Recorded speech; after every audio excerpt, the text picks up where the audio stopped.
Nabi Muhammad dengan para sahabatnya itu berjuang dengan darahnya, berjuang dengan hartanya, berjuang dengan jiwanya, semata-mata untuk menegakkan satu kalimat, yaitu kalimat apa? La ilaha illallah Muhammadur Rasulullah. Tidak ada Tuhan selain Allah. Di mana kata Allah di Quran surah Al-Anfal ayat 36. Walaqad ba'asna fi kulli ummati rasula an ibudullaha wa jtanibut taghut. Kami utus setiap rasul pada umat untuk menegakkan kalimat hanya Allah saja dan jauhilah taghut.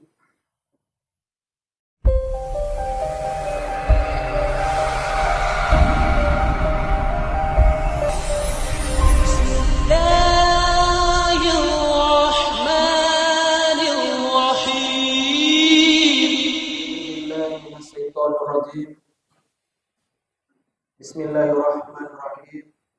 Assalamualaikum warahmatullahi wabarakatuh.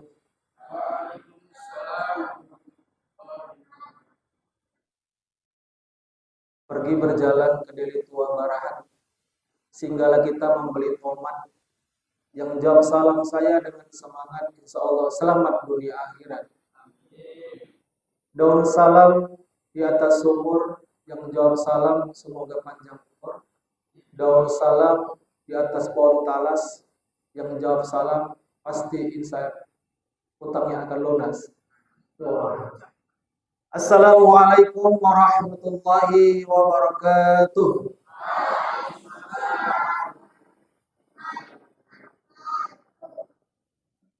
Ini salam ikhlas atau salam karena lunas utang? Ikhlas ya Pak. Alhamdulillah. Alhamdulillahilladzi anjala sakinatu fi qulubil mu'minin liyazdadu imanan ma'a imanihim walillahi junudus samawati wal ardh wa kanallaha aliman hakima. Ashhadu an la ilaha illallah wahdahu la syarika lah wa ashhadu anna Muhammadan abduhu wa rasuluh la nabiyya ba'da. Allahumma sholli ala Muhammad wa ala ali Muhammad kama barakta ala Ibrahim wa ala ali Ibrahim. Faqala Allah ta'ala bil Qur'anil Karim, na'udzu billahi minasy syaithanir rajim. Alladzina amanu wa hajaru wa jahadu fi sabilillah bi amwalihim wa anfusihim a'zamu darajatan indallaha fa'ulaika humul faizun.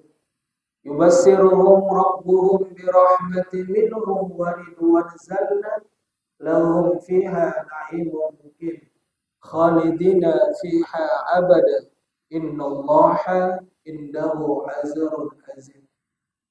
Bapak Ibu hadirin rahimakumullah, satu ayat yang sangat istimewa, satu surah yang sangat istimewa, di mana surah ini Bapak Ibu tidak diawali dengan basmalah.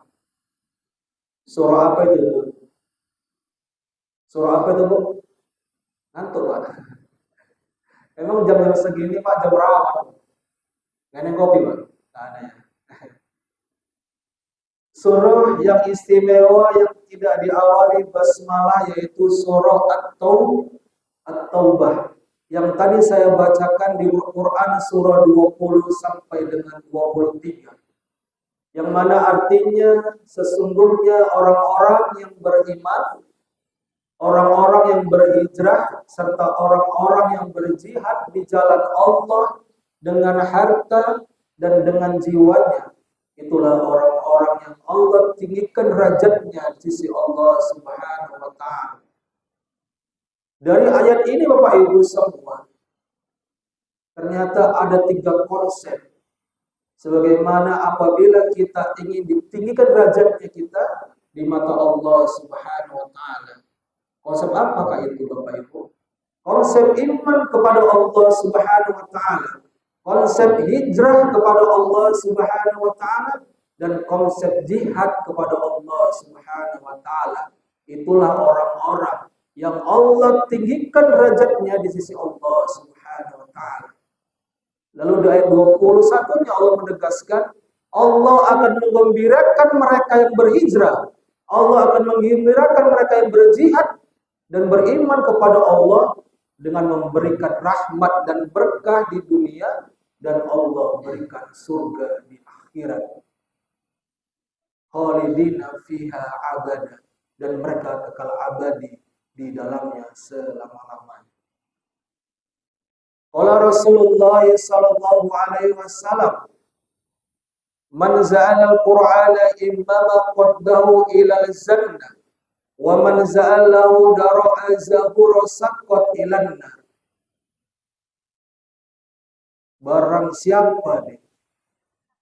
siapa yang menjadikan Al-Qur'an sebagai imam bagi dirinya, pastinya Al-Quran akan membimbing ia ke dalam surga, baik itu surga dunia, terlebih-lebih surga akhirat.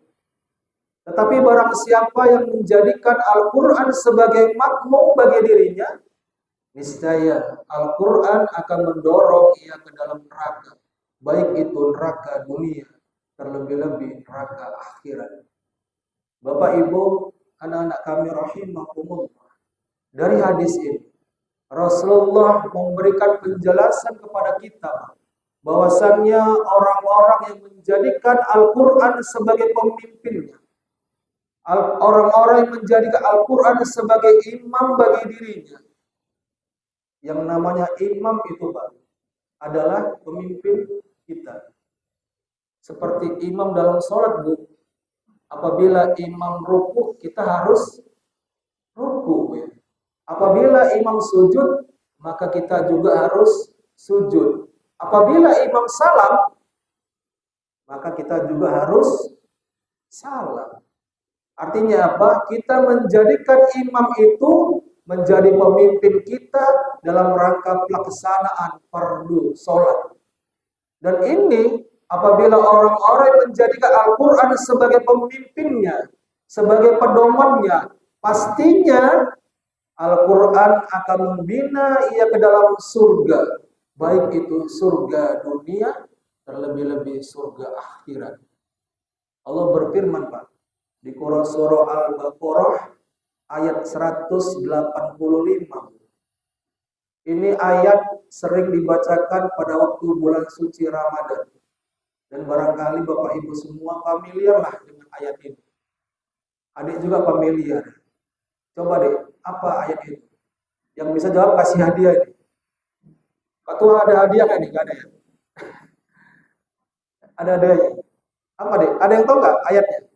Quran surah Al-Baqarah ayat 185. Adik-adik Pak, ada di doa ini. Kalau ada dapat bisa dapat hadiah nih. Dari Pak Agus hadiahnya. Insam.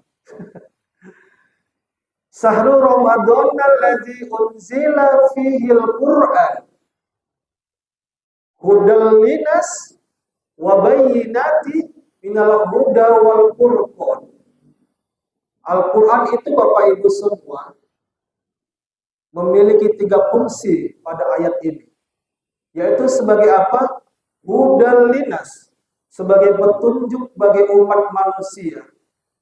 Jadi Bapak yang merasa manusia Pak ya, maka harus menjadikan Al-Quran sebagai pedoman hidupnya. Hudal linas, petunjuk bagi umat manusia. Jadi barang siapa yang ingin menjadi manusia, maka jadikanlah Al-Quran sebagai pedoman hidupnya. Jika tidak pernah menjadikan Al-Quran sebagai pedoman hidupnya, berarti dia belum manusia Pak. Serem Pak kalimatnya. Udah linas. Jadi jikalau kita ingin dianggap sebagai manusia Pak, maka jadikanlah Al-Quran sebagai hudan kita Pak, petunjuk kita, pedoman kita, imam kita. Jikalau haram kata Al-Quran, maka kita juga harus berani bilang haram, ya Bu ya. Jikalau halal kata Al-Quran, maka kita harus juga berani mengatakan halal. Jikalau merah kata Al-Quran, maka kita siap katakan merah. Jikalau hitam kata Al-Quran, maka kita juga harus siap katakan hitam. Itu artinya apa Bapak Ibu semua? Kita telah menjadikan Al-Quran sebagai imam bagi diri kita. Dan niscayalah Bapak Ibu, Al-Quran akan membina kita ke dalam surga. Baik itu surga dunia, terlebih-lebih surga akhirat. Namun di hadis keduanya, wa man za'allahu darajahu rasaqat ilan nar. Namun barang siapa yang menjadikan Al-Quran sebagai makmum. Kalau yang namanya makmum itu Pak, apa Pak? Pengikut ya. Pengikut di belakang. Jadi kita jadikan Al-Quran itu sebagai pengikut kita. Bukan Al-Quran jadi imam kita. Kita imamnya, Al-Quran makmum kita. Halal kata Al-Quran, Pak. Kita bilang itu haram. Haram kata Al-Quran, kita bilang itu halal. Balik-balik, Pak. Merah kata Al-Quran, kita nggak berani. Kita berani bilang itu abu-abu ataupun kuning. Wajib kata Al-Quran, kita masih remah-remah. Maka itu pastinya Al-Quran akan mendorong kita ke dalam neraka. Baik itu neraka dunia, terlebih-lebih neraka akhirat.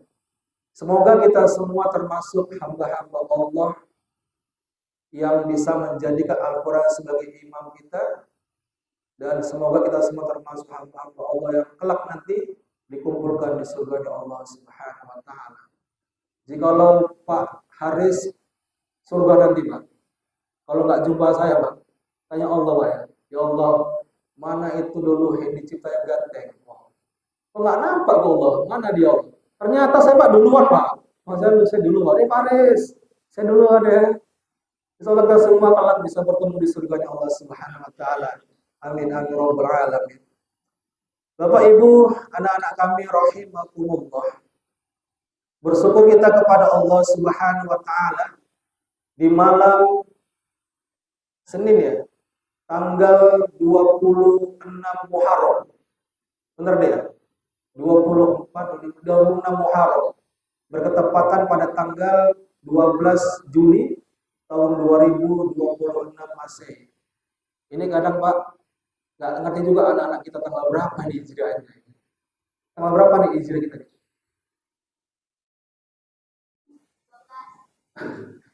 Tanggal berapa nih? Ayo kasih hadiah. Karena hadiah ini. Nanti Pak Agus yang kasih hadiahnya. Ayo, ada donatur nih. Tanggal berapa nih, Dek? 12 Juli. Itu Masehi. Tanggal hijriahnya. 26 atau 7 nih, Pak? 27 Muharram tahun 1448 Hijriah. Ya. Allahumma mantap. Ini keren nih. Keren. Oke, bro, izin bro ya. Allah masih memberikan kita Bu kesempatan untuk bisa sholat fardu isya tadi ya. Dan kita bisa diberi kesempatan untuk duduk di Masjid Babus Salam yang tercinta ini dalam rangka untuk beribadah kepada Allah Subhanahu wa Ta'ala. Barangkali Bapak Ibu di luar sana ada teman-teman kita, kerabat dan mungkin sahabat kita yang saat ini tergeletak Bu di rumah sakit Pringadi misalnya.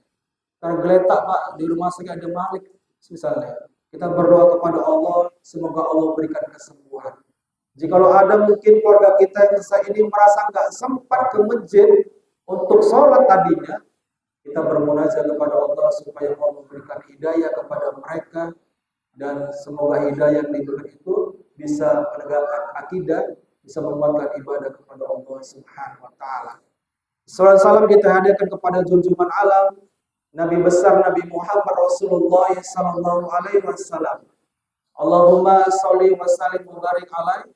Dan juga sama-sama kita muliakan para keluarga, para sahabat, dan juga kepada para istri-istri Nabi Muhammad yang mana mereka semua itu mendukung perjuangan Rasulullah dalam rangka menegakkan agama Islam.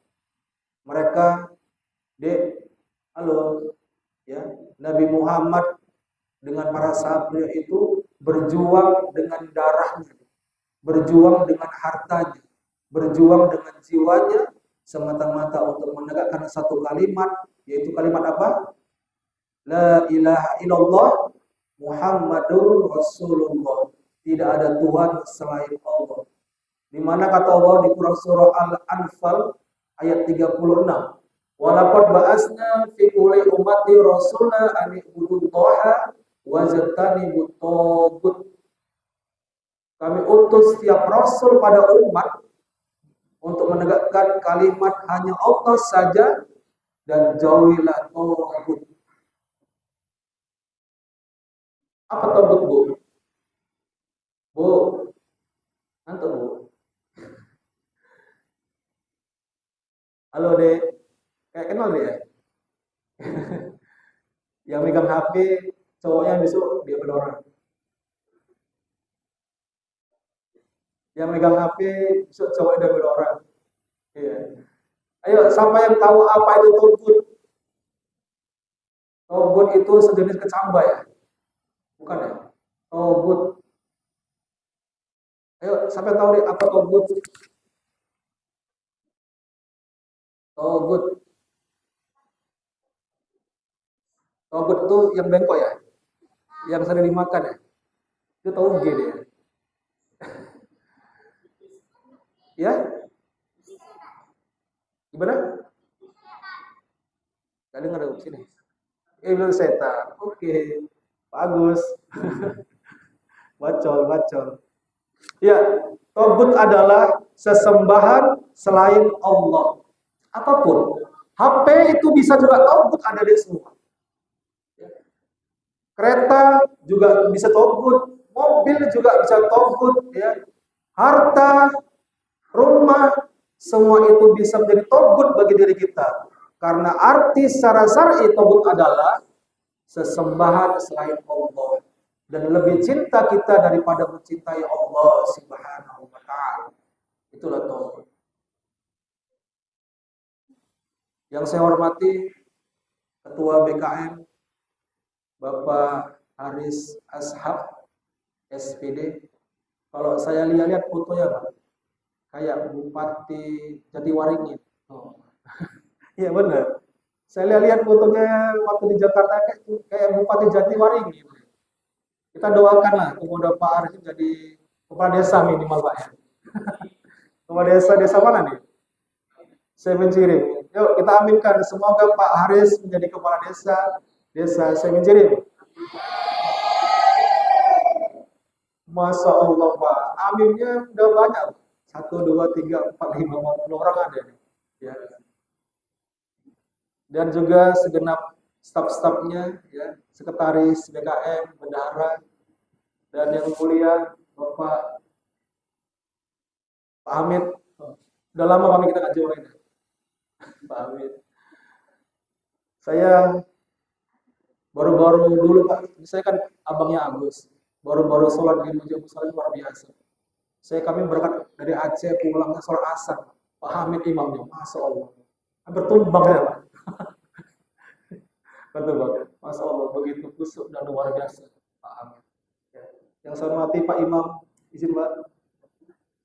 Ya, yang saya hormati ibu-ibu semua, adik-adik yang kami banggakan, yang insya Allah kalian semua menjadi generasi-generasi muslim yang bisa memenangkan Islam di dunia ini. Amin. Ya Rabbal Alamin. Dan terkhusus ada seorang bidadari Pak, pakai mukena warna ungu. Nah, itu istri saya Pak. Istri saya. Ya. Hari ini sangat luar biasa Pak. Tadi pagi kita juga tausiah subuh, besok lamaran, tadi juga undangan. Ini langsung tembak kemari. Dan maaf tadi nggak bisa sholat Isya di awal. Ternyata perjalanan kemari sangat macet Pak. Ring road macet, PAM juga macet. Di sini juga macet Pak. Alhamdulillah bisalah tepat waktu untuk bisa menghadiri acara pada malam hari ini. Baik Bapak Ibu hadirin rahimakumullah. Kajian malam hari ini Bapak Ibu tidak banyak disampaikan. Satu ayat. Ingat ya, satu ayat dan insya Allah ini menjadikan pengilmuan bagi kita dan bermuasabah diri kita untuk meningkatkan kualitas kita ibadah kepada Allah Subhanahu wa taala. Di Quran surah Al-Baqarah ayat 120. Allah berfirman, A'udzubillahi minasyaitonirrajim. Bismillahirrahmanirrahim. Walan tardu ankal yahudu walan nasara hatta tattabi'a millatahum.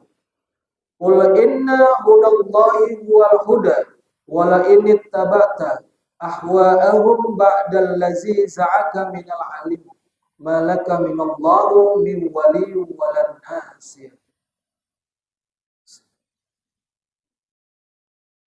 Artinya apa Bapak Ibu semua? Sesungguhnya orang-orang Yahudi, ini aman apa ya? Aman lah Gus ya? Aman Pak ya? Sesungguhnya orang-orang Yahudi dan orang-orang Nasrani tidak akan pernah senang kepadamu hingga kamu mengikuti agama mereka. Saya ulangi, sesungguhnya orang-orang Yahudi dan orang-orang Nasrani tidak akan pernah senang kepadamu sampai kamu mengikuti agama mereka. Satu ayat yang memberikan ketegasan kepada kita bahwasannya kedua orang ini tidak akan pernah senang kepada kita. Sampai kapan? Sampai kapan? Sampai kita mengikuti agama mereka. Aman apa ya? Aman lah ya. Di sini aman lah ya. Kata guru saya Pak, konteks ayat ini bukan menjadikan kita permusuhan kepada mereka. Saya ulangi, kata guru saya, ayat ini bukan menjadikan konteks untuk permusuhan kepada mereka. Tetapi relevansi ayat ini adalah sebagai pengingat bagi kita untuk prinsip yang tegas dalam menghadapi globalisasi, arus informasi, dan tekanan budaya populer. Bapak Ibu rahimakumullah, saya Pak, Bu, saya tinggal di kecamatan Sibiru-Biru Pak. Kamu Biru-Biru? Saya tinggal di kecamatan Sibiru-Biru. Kalau Ibu pernah ke Pemadai Air Panas Lau Gendang, ya, saya dari sana Pak. Tapi ya 1,5 jam lagi sebelum rumah saya. Di sana Bapak Ibu semua, kalau kami nih Pak, para ustadz, seperti dinamakan Ustadz Ninja Hattori Pak. Kami dinamakan nih Pak, Ustadz Ninja Hattori. Tahu maksudnya Bu, Ninja Hattori? Kita itu udah Bapak, naik gunung, turun gunung, naik bukit, turun bukit. Ya. Dari mulai terang, gelap, sampai gelap, nggak ada terang lagi Bu. Ya. Berapa orang kita dakwai Pak? 3 orang, 2 orang. Nah, kan gitu kita dipanggil, nggak ada jemaah. Istri saya Bu pernah mau ikut tarawih di Masjid Al-Ziyad ya, di Kampung Marolan namanya. Pada sampai kami di masjid tersebut, saya Pak yang ajan sholat isya. Saya yang ajan. Istri saya bilang, bener Bang, ini ada sholat isyanya. Ada, sabar. Sampai siap ajan, nggak ada yang datang. Bener Bang, terawih. Ternyata Bang, cuma 3-5 orang saja jemaah. Kecamatan kami Pak, ya 50-50 lah. Minoritasnya ada, ya. Minoritas juga banyak. Dan perang kami di sana, perang dengan siapa Pak? Kata Allah ini, dengan orang-orang Nasrani. Dengan orang-orang, apa kalau kita bilang tuh Pak? Misionaris. Banyak kawan-kawan kita yang tergadaikan akidahnya, tergadaikan agamanya. Gara-gara apa? 1 kotak Indomie, 5 kilogram beras, dan uang 1 juta rupiah. Tergadaikan Pak Islamnya. Pindah agama.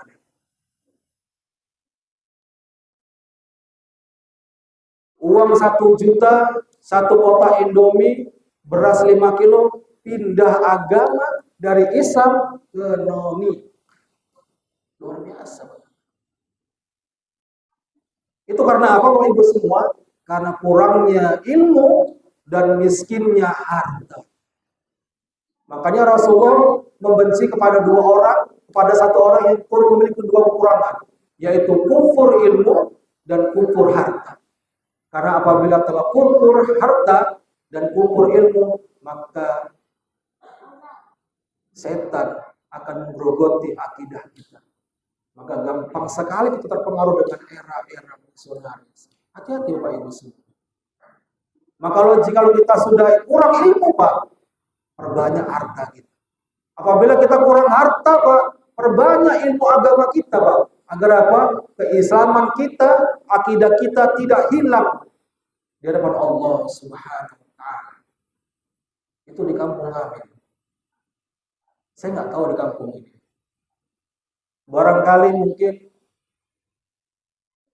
siapa namanya Pak? Pak Awal, Pak Aldi. Keren kali namanya, ada Tua Aldi namanya. Aldi ya? Ya? Aldi, Masya Allah, nama anak muda Aldi. Aldi. Pak Aldi, apabila Pak Aldi diberikan uang 10 juta Pak, beras 1 kol diesel, Indomie 1 kol diesel, Pak Aldi mau nggak gantikan agama Bapak? Enggak, betul Pak. 10 juta uang. Iya. 1 kol diesel. Oh, tambah Pak, 100 juta Pak duitnya. Ambil aja. Terus? Oh gitu. Iya. Halo Dek. Dek. Ini Dek, semisal Dek. Ada datang orang kaya, tapi dia nggak agama Islam. Siapa nama Dek? Adil. Datang dia Adil kasih duit 100 juta. Mau? Enggak. Tapi harus pindah agama. Mau? Yakin. Tambahlah 200 juta. Yakin. Tambahlah 1 miliar. Enggak mau ya? Enggak, belum tahu duit. Ibu gimana Bu? Datang mereka ngasih uang ibu 1 miliar. Tapi ibu pindah agama ke agama mereka. Kenal nggak Bu? Kenal lah Bu. Ya. Saya yakin Bapak Ibu semua, orang-orang di kampung kita tidak akan tergadaikan akidahnya gara-gara uang 10 juta, 1 kol diesel Indomie dan 1 kol diesel beras. Tetapi mereka apakah berhenti di situ saja Bapak Ibu? Tidak. Mereka punya cara lain. Biarkan Pak Aldi itu beragama Islam. Biarkan Pak Agus beragama Islam.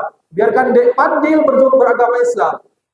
Tetapi pergaulan mereka bukan pergaulan Islam. Tetapi busana mereka bukan busana Islam. Tapi ekonomi mereka bukan ekonomi Islam.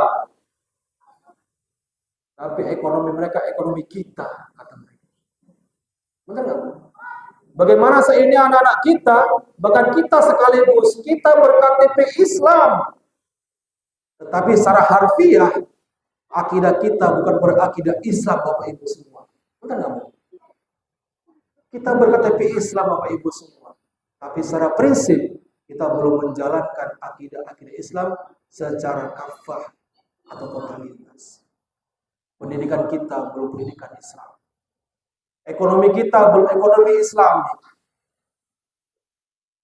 Bahkan pergaulan kita belum pergaulan Islam. Masih pergaulan sekulerisme. Bahkan menjurus ke pergaulan mereka. Jadi kita tidak ibarat secara uang Bapak Ibu semua. Tetapi mindset otak kita, konsep kehidupan kita sudah mengikuti konsep dan mindset mereka Bapak Ibu semua. Kita hanya berKTP Islam, tapi kelakuan kita, kehidupan kita belum Islam. Benar nggak ini, Pak? Benar nggak ini, Pak? Terasa nggak? Beberapa hari yang lalu, Pak, kami mengadakan kajian. Saya juga ada nama Ikatan Dai Indonesia, Kecamatan Biru-Biru dan Deli Tua. Ternyata, Pak, tanpa kita sadari, kaum misionaris membuat program besar sekarang. Setidaknya ada 4 program besar yang mereka lakukan di negeri kita ini. Apa 4 program itu? Yang pertama adalah MUSIC. Ulangi dulu, Dek. Dek, MUSIC. Apa itu panjangannya?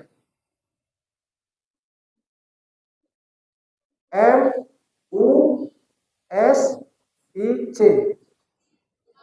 Musik. Itulah program pertama yang orang-orang mereka lakukan untuk menghancurkan akidah-akidah Islam. Yang pertama adalah musik. Saya ulangi, musik. Saya ulangi, musik. Ini Bapak Ibu semua, terlepas dari halal dan haramnya musik, terlepas dari suka atau tidak sukanya musik. Saat ini Bapak Ibu semua, musik telah memenangkan pergaulan kita Bapak Ibu. Benar nggak? Depan kita, Pak, belakang kita, samping kanan kita, samping kiri kita, timur, selatan, utara, barat, semua bermusik. Dari mulai lahiran bayi, Pak, bermusik. Kekahan bayinya, Pak, musik. Cukuran musik, arisan musik, ulang tahun musik. Potong borong juga musik. Tahu potong borong deh? Tahu potong borong? Iya. Udah potong borong belum? Sampai belum? Sampai belum? Wih, boy. Iya. Sampai ke pernikahan anak juga musik. Artinya apa? Musik telah mengalahkan konsep Islami kita. Ini terlepas dari halal dan haramnya musik. Suka dan tidak sukanya kita dengan musik. Lalu kenapa saya katakan program pertama mereka adalah musik? Karena ini menghancurkan konsep-konsep Islami yang ada di tengah-tengah kehidupan anak kita.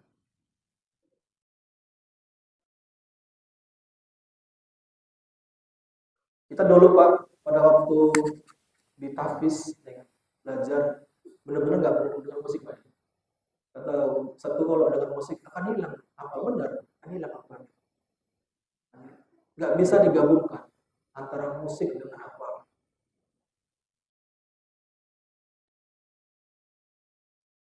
Kita, Pak, satu hari, Pak, kalau 5 menit secara psikologis, kita mendengar musik saja 5 menit, itu akan menjadikan otak kita satu hari itu musik saya terdengar. Adapun sholat dengarnya musik. Yang terngiang musik. Apalagi lagu yang lagi viral deh. Apa lagunya? Monitor ketua. Monitor itu kita dengar saja, Pak, 5 menit. Maka sholat fardu kita yang teringat adalah monitor ketua. Sholat isya monitor ketua. Sholat subuh sampai yang ingat adalah monitor ketua. Itu secara psikologis. 5 menit saja kita mendengar musik dan laguan itu, kita akan terbawa sampai kapan? Sampai 24 jam. Benar nggak nih, Pak? Benar Pak Ketua?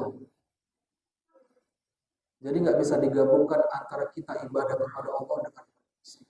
Kata orang, Pak, ada yang bilang, ya nggak apa-apa kalau bermusik, yang penting tidak melalaikan ibadah kita kepada Allah. Benar. Tapi apakah yakin apabila kita bermusik kita nggak lalai kepada Allah Subhanahu wa Ta'ala? Apakah yakin, Bu, apabila kita nyanyi, kita nggak lalai ibadah kepada Allah Subhanahu wa Ta'ala? Takutnya, Pak, takutnya, Bu, pada waktu awak nyanyi, Bu, di keyboard, maaf nih, ya, pada waktu awak nyanyi di keyboard, Allah cabut nyawa kita, Pak. Pada waktu saya nyanyi di keyboard pas undangan, nyanyi begadang ya, begadang jangan begadang, itu mati, Pak. Dicabut roh kita sama Allah, Pak. Viral nggak, Pak? Viral nggak, Pak? Viral, Pak, ya. Viral kemaluan kita, malu istri kita, malu anak-anak kita. Ayahku mati di keyboard nyanyi, malu, Pak, ya. Ada nggak itu orangnya? Ada, Pak. Tapi apakah ada orang yang meninggal pada waktu dakwah? Ada. Adakah meninggal pada waktu orang sholat? Banyak, Pak. Adakah orang meninggal pada waktu muazin? Ada. Kita milih mana Bapak Ibu? Meninggal pada waktu azan atau meninggal pada waktu nyanyi, Pak? Pak Imam, kita milih mana nih Pak? Meninggal pada waktu nyanyi atau meninggal pada waktu muazin? Adik, masjid. Takutnya kan deh, pada waktu hanya di keyboard deh, ya kan? Monitor ketua, monitor ketua, dicabut nyawa kita deh, meninggal dari keyboard. Ada pula yang rekam ya kan, viral, ya kan? Meninggal pada waktu nyanyi monitor ketua.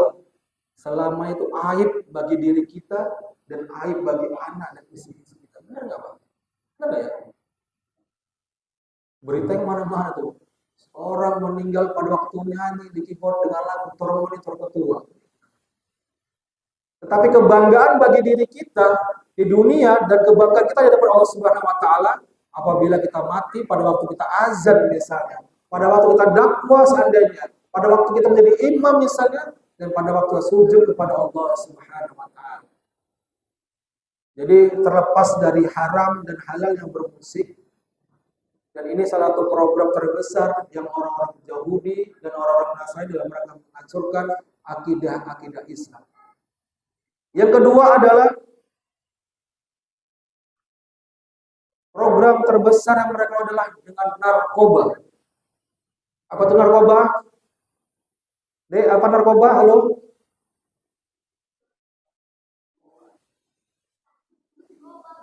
Halo, apa narkoba? Pernah dengar narkoba?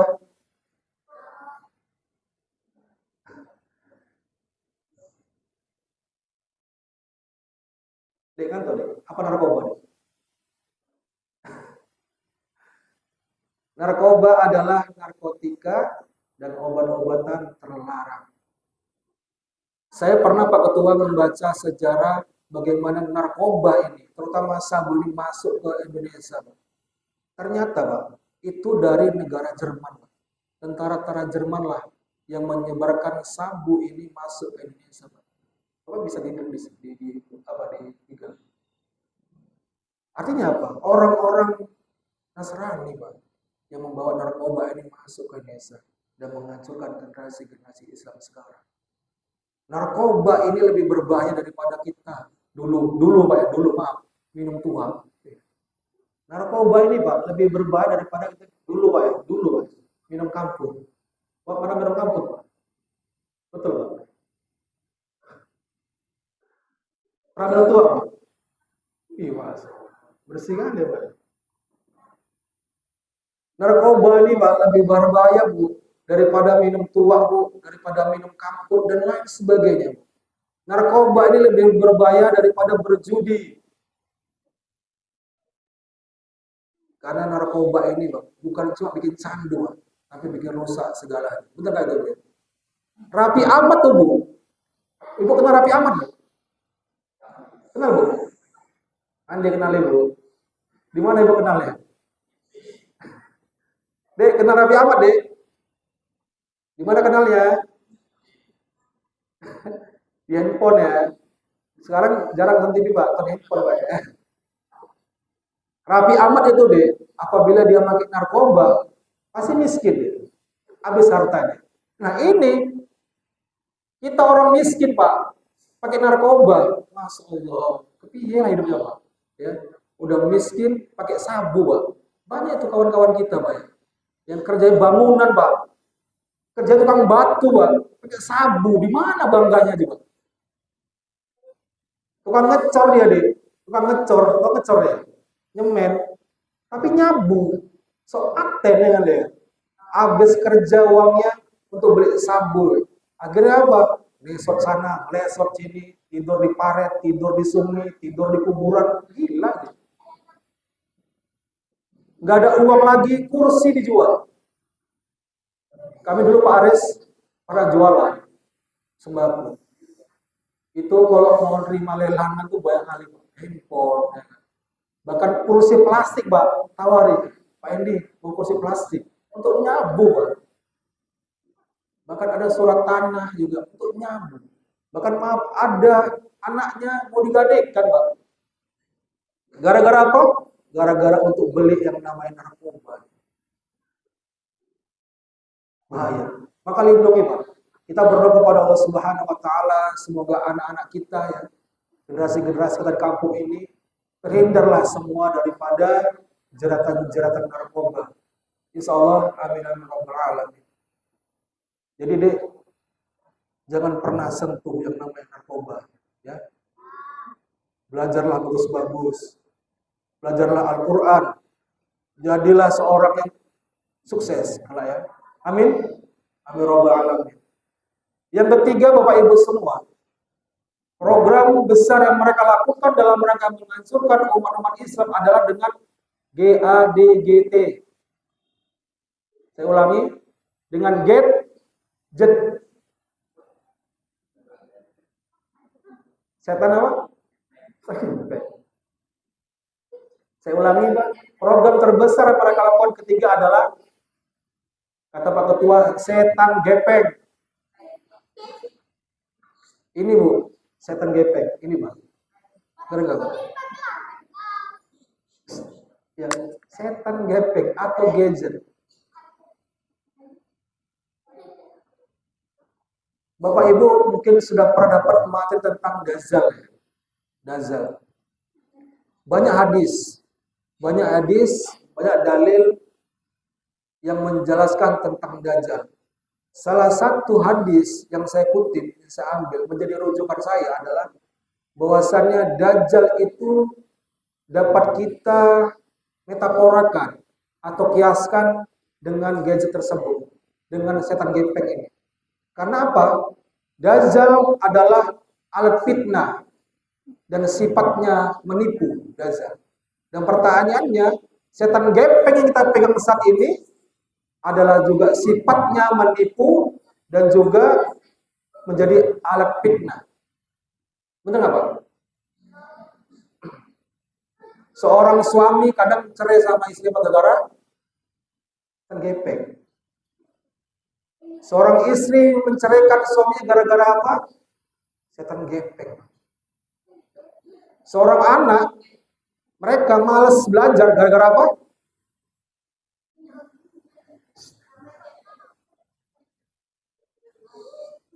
Anak-anak yang di belakang sana nggak mau belajar, nggak mau dengar ceramah gara-gara apa?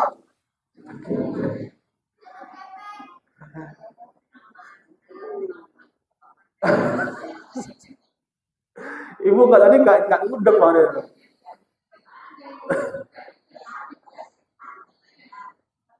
Iya. Bu, oh Bu, bener nggak Bu? Gara-gara HP, Bu. Seorang suami menceraikan istrinya. Banyak Bu ya? Banyak Bu. Seorang istri terkadang menceraikan suaminya gara-gara apa? Handphone. Buka Facebook. Ingat mantan Pak, ya kan? Cari namanya, Wati misalnya. Luar Wati. Mantan awak ya kan? Yang dulu sempat pacaran nggak putus Pak. Messenger. Assalamualaikum, Wati. Zaman itu, so Islami. Waalaikumsalam, Aki. Kabarnya sehat. Ternyata Pak berlanjut. Rusaklah hubungan keluarga. Ya kan dia? Gara-gara handphone Facebook, buka mantan. Adik pernah buka mantan Facebook adik?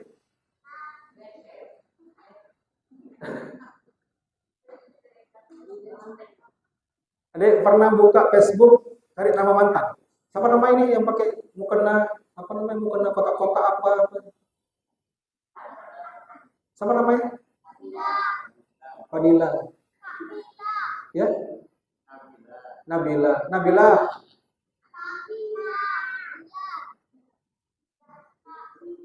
Kak Bila. Iya kan namanya Nabila. Kak Bila. Pernah nggak buka Facebook cari mantan? Nggak. Jujur. Kalau bohong nanti hidungnya pindah lo ke kuping. Bener. Terus apa namanya tuh yang pakai jilbab apa? Warna siapa namanya? Nadia. Pernah nggak buka Facebook cari mantan cowok? Betul jujur, nanti kuping pindah di telinga lo. Iya. Jadi gara-gara handphone Pak, rusaklah keluarga. Seorang istri tidak melayani suami, karena sibuk dengan HP-nya. Bener nggak? Bener nggak, Bu? Bener nggak, Pak? Assalamualaikum. Pulang kerja, Pak. Assalamualaikum. Alah, biniku. Assalamualaikum. Masih nonton Rajin, Pak. Rajin, drama Cina. Waalaikumsalam, terbang ya tanggung. Iya, Rajin. Awak 3 kali sampai assalamualaikum, nggak sahur. Kedua assalamualaikum, ketiga assalamualaikum, waalaikumsalam, terbang ya. Masih nonton Rajin, Bang.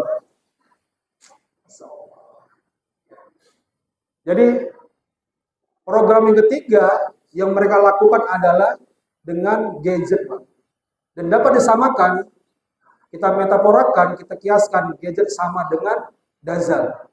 Tapi bukan dajjal yang diartikan fisik ya, tetapi sifat dajjal yang menipu dan menjadi alat fitnah. Karena HP bisa menipu atau berilusi kepada kita dan menjadi alat fitnah bagi kita. Inilah yang bikin hilang konsentrasi. Ayo, nanti kalau ribut nggak dikasih nasi bungkus. Ada betul, nggak ada ya? Apa? Nggak ada ya. Yuk diam ya. Siapa yang nggak ribut nanti dikasih pahala sama Allah. Dinsam sama Pak Agus. Ada staf Pak Agus? Ada ya. Program yang terakhir, Bang, yang keempat, yang mereka lakukan dalam mereka menghancurkan umat Islam adalah program LGBT. Apa itu, Bu, LGBT?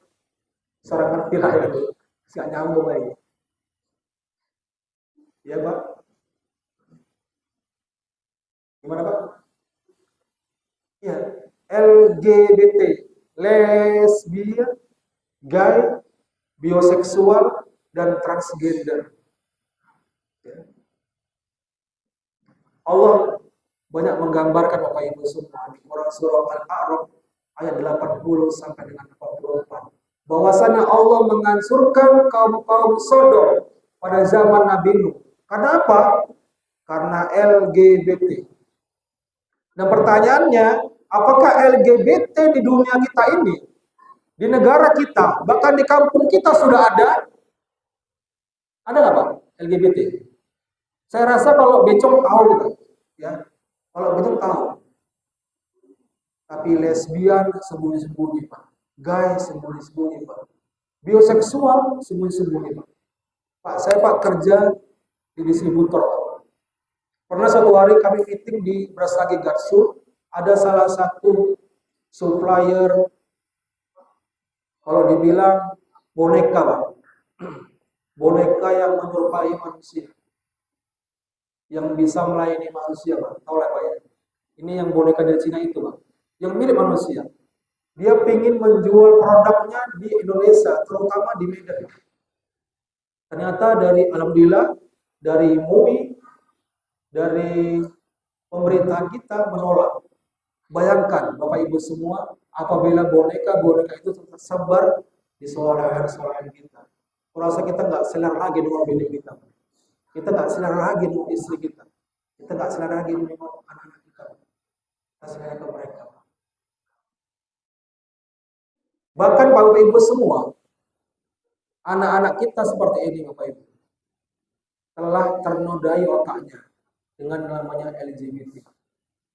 Tanpa kita sadari, dunia perkartunan itu sudah disisipkan dengan yang namanya LGBT.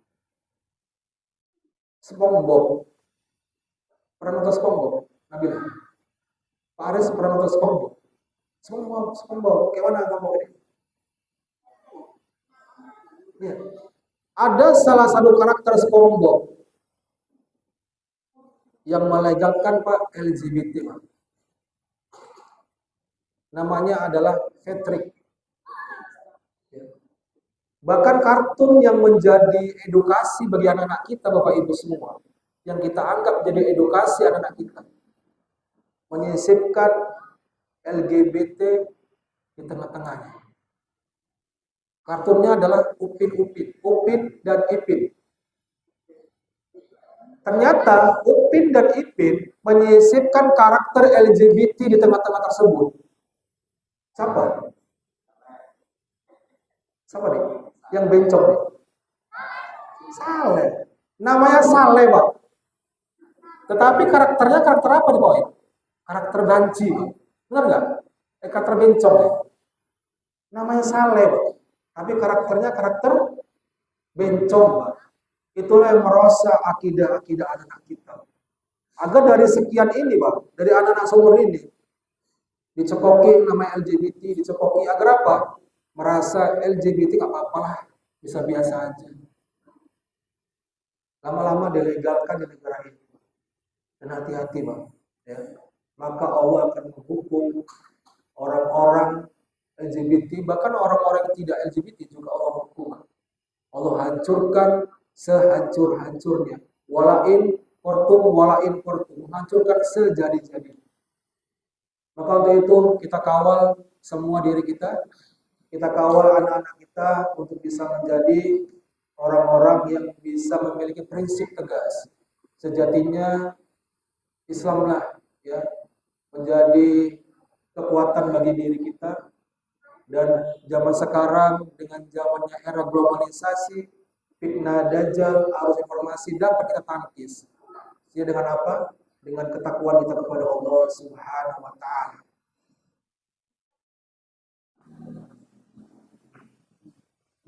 Ini berapa nih, Gus? 10. Ini berapa, Aris? Ya. Jadi ayat gimana, Pak? Gimana? Iya. Jadi materi yang simple yang saya sampaikan tadi, insya Allah menjadi wasilah kepada diri saya untuk bisa meningkatkan ibadah saya kepada Allah dan agar Allah berikan rahmat dan karunia-Nya kepada diri saya dan keluarga saya, dan apa-apa yang dapat sampaikan tadi menjadi hidayah kepada kita semua untuk kalau kita bisa mendapatkan surga Allah Subhanahu wa taala. Amin. Amin robbal alamin. Jikalau ada jarum yang patah, jangan diberikan kepada susi. Jika ada kata-kata yang salah, tolong jangan panggil polisi. Jika ada jarum yang patah, jangan simpan dalam celana. Jika ada kata-kata yang salah, tolong jauh bawa kemana-mana. Jika ada jarum yang patah, jangan simpan sampai berkarat. Jika ada kata-kata yang salah, mohon maaf dunia akhirat. Bila taufiq wal hidayah. Wassalamualaikum warahmatullahi wabarakatuh.